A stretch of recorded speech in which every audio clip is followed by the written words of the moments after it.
Bom dia, alunos! Tudo bem com vocês? Na aula de hoje a gente vai falar um pouquinho sobre um instituto que vem ficando cada vez mais em pauta, principalmente do ano de 2010 em diante, e que desperta todo tipo de opinião, seja favorável ou contrária ao tratamento que vem sendo conferido à lei, e o tema é alienação parental.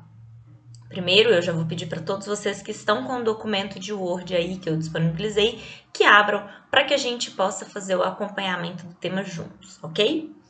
Bom, nós vamos começar trabalhando aí com uma tentativa conceitual no que se refere à alienação parental, e eu coloquei para vocês mais ou menos que ela pode ser conceituada como um processo de esvaziamento da relação parental, com consequências maléficas ao desenvolvimento psíquico do filho, criança ou adolescente, estando ou não tal fato, tal relação ligada à conjugalidade.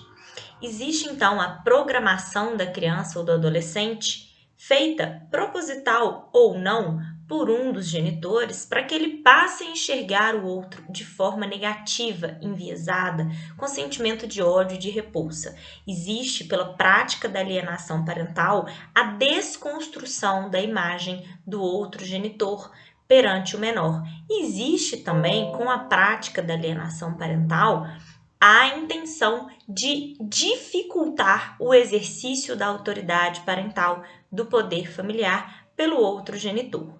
A gente vai trabalhar um pouquinho sobre a diferença da alienação parental para a síndrome da alienação parental. A gente vai trabalhar com a conhecida lei de alienação parental. Vamos trabalhar com as hipóteses, um rol meramente exemplificativo em que pode ocorrer a alienação e quais as sanções neste caso. Esse instituto ele foi desenvolvido a partir dos estudos do psiquiatra Richard Gardner na década de 80. Richard Gardner desenvolve a chamada síndrome da alienação parental. E ele conceitua a síndrome como um distúrbio sofrido pelos menores de idade que se encontram em situação de guarda e disputa dos genitores. Ele entende que é um transtorno infantil que emerge quase que exclusivamente no conceito de disputa de guarda. E ele vai analisar a manifestação dessa síndrome nas crianças e adolescentes que sofrem alienação parental. Então, ele entende que a manifestação primária, no caso da síndrome da alienação parental, seria a campanha da criança direcionada contra o genitor para denegri-lo. Né? Uma campanha normalmente sem justificativa, porque existiu uma lavagem cerebral. Há quem critique a atribuição da síndrome para alienação parental, mas Richard Gardner justifica alegando que a maioria dos sintomas do conjunto se manifestam juntos, como um grupo. E nisso, ele tenta associar a síndrome da alienação parental à síndrome de Down, que inclui um conjunto de sintomas aparentemente díspares, mas que não parecem ter uma ligação comum. Acontece que, ao fazer isso, primeiro, Richard Gardner desenvolve a sua teoria sobre a síndrome com base no comportamento e na manifestação dessas crianças. Então, o foco aqui na síndrome da alienação parental é o menor e os sintomas que normalmente lhes são produzidos. E ele recebeu algumas críticas por vários motivos. Primeiro, porque a síndrome da alienação parental não foi reconhecida como síndrome e incluída na Classificação Internacional de Doenças e Problemas Relacionados à Saúde, da Organização Mundial da Saúde, né? Considerando a ausência de rigor científico e de subsídio empírico na pesquisa. E o segundo motivo é porque foi um estudo considerado sexista, uma vez que o psiquiatra alegou de forma expressa na justificativa de seu trabalho que normalmente quem comete a alienação parental é a mãe, é a figura materna. E bom, como ele vai analisar a síndrome que essa alienação produz nas crianças, vamos ver o que ele alega que é um sintoma muito comum. Ele inclui como sintoma comum uma campanha denegritória contra o genitor alienado, racionalizações fracas, absurdas ou frívolas para depreciação, falta de ambivalência, o fenômeno do pensador independente com a implantação de falsas memórias e por aí vai. Fato é que o nosso ordenamento não incorporou a síndrome da alienação parental e sim a alienação parental. Porque se vocês abrirem a Lei 2.318, que é a lei de 2010, que é a lei que trata da alienação parental, a gente vai ver que a nossa lei ela não está conferindo enfoque nos sintomas que a alienação produz no menor, e sim na conduta do genitor patológico, a partir do momento em que a gente considera que são atos de alienação parental e uma série de exemplos aí, se não me engano, 8 itens em um rol meramente exemplificativo. Então essa é a principal diferença da síndrome da alienação parental para a alienação parental, de modo que esta última confere enfoque na figura e na conduta do genitor patológico. Hoje, a lei que trata disso, como eu acabei de falar para vocês, é a Lei 12.318 de 2010 e os principais dispositivos são: inciso 2º, que vai conceituar para a gente a alienação parental, dispondo que considera-se ato de alienação parental a interferência na formação psicológica da criança ou adolescente, promovida ou induzida por um dos genitores, pelos avós ou pelos que tenham a criança ou adolescente sob sua guarda, autoridade ou vigilância, para que esse repudie genitor ou cause prejuízo ao estabelecimento ou manutenção de vínculos com este. Pelo caput do artigo 2º, a gente já tem algumas coisas que chamam a atenção. Primeiro delas, a gente está trabalhando com uma interferência psicológica na criança e no adolescente para ele repudiar o outro genitor, ok? Esse ato de alienação parental, ele não vai ser classificado assim apenas quando praticado pelos pais. Ele pode ser praticado pelos pais, pelos avós ou por qualquer outra pessoa que detenha a criança ou adolescente sob sua guarda, autoridade ou vigilância. E aí nós temos o parágrafo único do mesmo artigo que fala que são formas exemplificativas de alienação parental, além de outras expressas em lei. Primeiro, realizar campanha de desqualificação da conduta do genitor no exercício da paternidade ou maternidade. A gente conhece isso muito quando um pai ou uma mãe fala mal do outro, né? Fazendo mesmo essa campanha de desqualificação, atribuindo ao outro adjetivos negativos, né? Uma frase muito clássica que a gente às vezes se depara: o seu pai ou a sua mãe não gosta de você, ele não tá nem aí para você. E tudo isso pode ser considerado aí como uma forma exemplificativa de prática de alienação parental. Número 2, dificultar o exercício da autoridade parental. Número 3, dificultar o contato da criança ou adolescente com o genitor. Próximo, dificultar o exercício do direito regulamentado de convivência familiar, que acaba ferindo inclusive disposições do Estatuto da Criança e do Adolescente, já que é direito do menor a convivência familiar. E próximo, omitir deliberadamente a genitor informações pessoais relevantes sobre a criança ou adolescente, inclusive escolares, médicas e alterações de endereço. Apresentar falsa denúncia contra genitor, contra familiares deste, contra avós, para obstar ou dificultar a convivência deles com a criança ou adolescente. Por fim, mudar o domicílio para local distante sem justificativa, visando dificultar a convivência da criança ou adolescente com outro genitor, com familiares destes ou com avós. Vale lembrar que isso é um rol meramente exemplificativo, tá? O legislador ele não esgotou os exemplos de alienação parental, de prática de alienação parental, não. Mas todas as vezes em que a gente se depara com um dos pais, privando o outro de ter o contato com a criança, com o adolescente, omitindo informações relevantes, principalmente informações escolares, médicas, residenciais, quando a gente tem também a elaboração de falsas denúncias para a prática de alienação parental. E eu vou citar para vocês como exemplo o pedido de forma leviana de medida protetiva. Vale lembrar que algumas pessoas pedem medida protetiva para, assim, criar uma dificuldade no exercício do direito de visita, tentando também estender esse direito de visita, essa restrição ao direito de visita e à convivência aos filhos menores. Mas vale lembrar que a relação conjugal, ela se difere e muito da relação paterno-filial.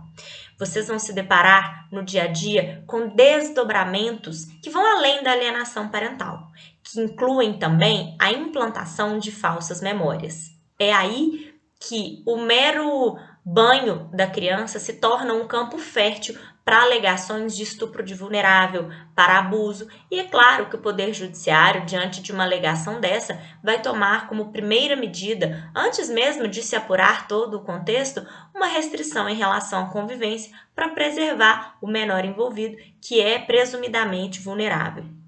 Isso tudo é muito perigoso, expõe a criança e o adolescente a uma situação de muita fragilidade e ele pode, inclusive, passar a acreditar nessas memórias, né? Justamente porque elas foram implantadas, o que pode ocasionar um eterno vitimismo dessa criança, que vai acreditar que ela foi abusada, que ela sofreu abuso, e é uma coisa muito séria, muito triste. E nós temos vários relatos no Poder Judiciário dessa maneira, infelizmente. E um fenômeno muito comum que deve ser observado é que, quando existe a prática da alienação parental, é muito comum que passe a existir, de um lado, a repulsa do outro genitor e do outro, uma relação de cumplicidade muito grande com o genitor patológico, que é aquele que pratica a alienação parental. Passa a existir uma relação de cumplicidade, de lealdade, e esse genitor patológico, que na verdade está fazendo tanto mal ao filho, ele passa a ser enxergado como um porto seguro. E aí a gente começa a perceber que muitas crianças que sofrem alienação parental, como elas desconstruíram a imagem do outro genitor na cabeça, não têm o menor interesse, por exemplo, em passar um tempo na casa do outro genitor, né? Porque existiu aí o rompimento de um vínculo entre eles. E a gente precisa lembrar que o tempo não volta, né? E que esses momentos que foram perdidos jamais serão recuperados. Por causa da alienação parental, foi intitulado um documentário muito interessante que tem no YouTube de A Morte Inventada, porque com essa prática de alienação parental e o distanciamento forçado entre pais e filhos, acontece nada menos do que a morte de uma pessoa que na verdade está viva, né? Continuando aí a análise da Lei 12.318, nós temos outros artigos também importantes, como o artigo 3º, que prevê que a alienação, a prática de ato de alienação, fere direito fundamental da criança e do adolescente de convivência familiar saudável, prejudica a realização de afeto nas relações com o genitor e com o grupo familiar, constitui abuso moral contra as crianças ou os adolescentes e descumprimento dos deveres inerentes à autoridade parental ou decorrentes de tutela ou guarda.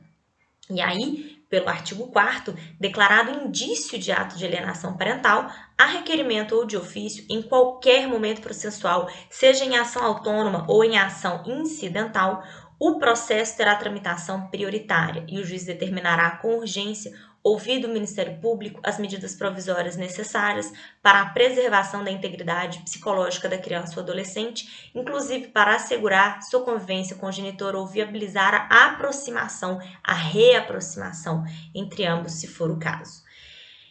A gente tem também outro artigo muito importante, que é o artigo 6º, que vai apontar para nós algumas medidas que serão adotadas caso sejam caracterizados os atos típicos de alienação parental ou qualquer outra conduta que dificulte o contato da criança ou do adolescente com os pais. Nós temos, primeiro, declarar a ocorrência de alienação parental e advertir o alienador, ampliar o regime de convivência familiar em favor do genitor alienado, o que é muito interessante para permitir a reaproximação dele com a criança e permitir que sejam restabelecidos os laços rompidos decorrentes da prática de alienação parental, estipular multa ao alienador, determinar acompanhamento psicológico e ou biopsicossocial, determinar a alteração da guarda para a guarda compartilhada ou a sua inversão, o que vai acontecer em casos em que ficar constatado que um dos genitores, por causa da prática de alienação parental, não oferece melhores condições ao exercício dessa guarda, né? Não oferece condições à sanidade mental e à criação dos menores, e em razão disso, essa guarda será alterada para aquele que, inclusive, permita ou facilite a convivência com ambos os pais. Teremos também a determinação de fixação cautelar do domicílio da criança e do adolescente, a declaração de suspensão da autoridade parental, ok? Bom, a gente falou aí já sobre a implantação de falsas memórias e eu, então, já entro um pouquinho nas medidas que nós temos hoje para tentar resolver essa prática de alienação parental. Nós temos várias medidas que podem hoje ser adotadas. se destacando principalmente a mediação. Existe hoje uma crítica à lei de alienação parental, entendendo que essas sanções, elas não são eficazes, as sanções previstas no artigo 6º, elas não são eficazes, né, pro alienador, não existe isso, porque existe, primeiro, a tentativa de reparar os vínculos entre a criança e o pai, a criança que sofreu alienação, e não uma sanção para o alienador. Né? Então é nisso que surge a mediação, a fim de garantir que, apesar de não haver sanção e impondo as medidas previstas no artigo 6º, a gente garanta uma efetividade muito maior nessa reaproximação e até na prevenção de uma nova alienação parental. A mediação ela vem ganhando cada vez mais importância, atrelado aí a um tratamento psicológico, se for o caso, também a constelação familiar, a oficina de pais e filhos, e atualmente a gente percebe que o Poder Judiciário ele tem se movimentado muito mais nesse sentido e obtido resultados muito favoráveis. Já chegou ao Poder Judiciário ações que pleiteiam indenização, filhos pleiteando indenização aos pais que praticaram alienação parental. É o caso, por exemplo, de uma ação que tramitou no Tribunal de Justiça do Mato Grosso do Sul, no qual a mãe que praticou alienação parental e impediu o contato da filha com o pai biológico foi condenada a pagar R$50 mil de indenização por danos morais. Mas é claro que essa é uma decisão que também suscita muitas críticas, né? E o que fica de mensagem para nós é o tanto que a gente ainda precisa trabalhar com esse assunto, o tanto que a gente precisa de ferramentas para garantir que haja a análise assertiva da prática de alienação parental, a punição ao genitor patológico, causador dessa alienação, e, claro, que sejam minimizados os efeitos na vida da criança e do adolescente vítimas dessa prática, ok? Bom, a gente vai trocar mais ideia hoje na live, nós temos muita coisa para falar sobre o tema, também não posso esgotar o nosso tempo aqui do YouTube, mas eu estou à disposição de vocês para caso de dúvidas e não deixem de fazer os exercícios que estão aí no documento de Word. Um grande abraço!